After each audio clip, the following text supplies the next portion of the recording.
My name is Edward Rudkowski, and I'm a candidate in the upcoming New Nazi vote elections.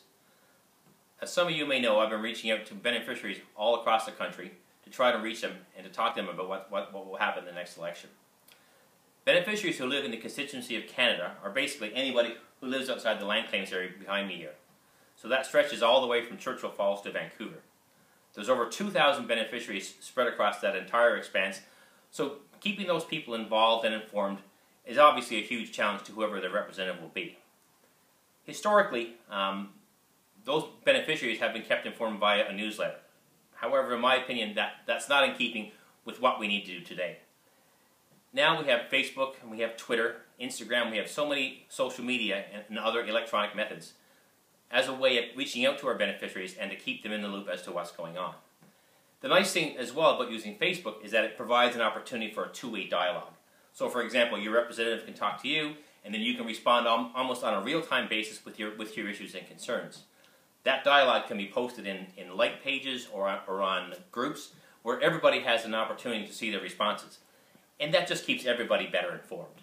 On a go-forward basis, these are things that we absolutely need to be doing in order to keep people engaged into what's going on. One of the things I've been trying to impress upon beneficiaries is that just because they left the land claims area behind does not mean that they left their heritage and their birthright behind. So many of us have moved away for economic reasons, for employment reasons, for family reasons, whatever the case may have you. However, when we moved away, we didn't leave our heritage behind. I know to this day where my grandparents are buried and where my great-grandparents are buried, and whether I live in Hopedale or Goose Bay or Montreal or Toronto, that truism stays the same, and my heritage remains the same. What I need to do as a beneficiary is to make sure that I try to keep it involved and informed as possible. As a representative, my job is to make sure that that's easy for you, to keep you involved and informed as to what's going on. That's one of the big things I want to take away from this election. Secondly, what I want to talk about is what is the actual role of the ordinary member. I think what not everybody realizes is that the ordinary members form the nucleus of the government.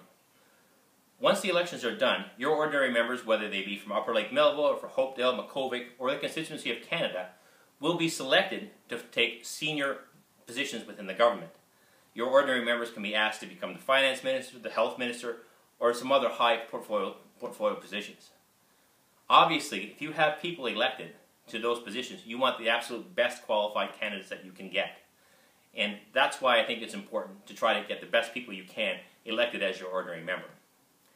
And these are just a couple of the things that I have in mind, and to the extent that I can and what has been possible, I've been trying to reach out to you people all across the country to try to engage your thoughts.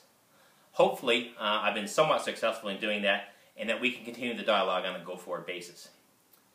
Come May 6th, hopefully everyone has their ballots back in the hands of Jack Shawak and Regalet, and if that's the case, we'll be ready to elect your next representative. If you have any questions for me, I'm going to post an address for you on Facebook and one on Twitter, and feel free, of course, to contact me with your questions or concerns. I am looking for your support, and if you have any questions, I'll be more than happy to answer them.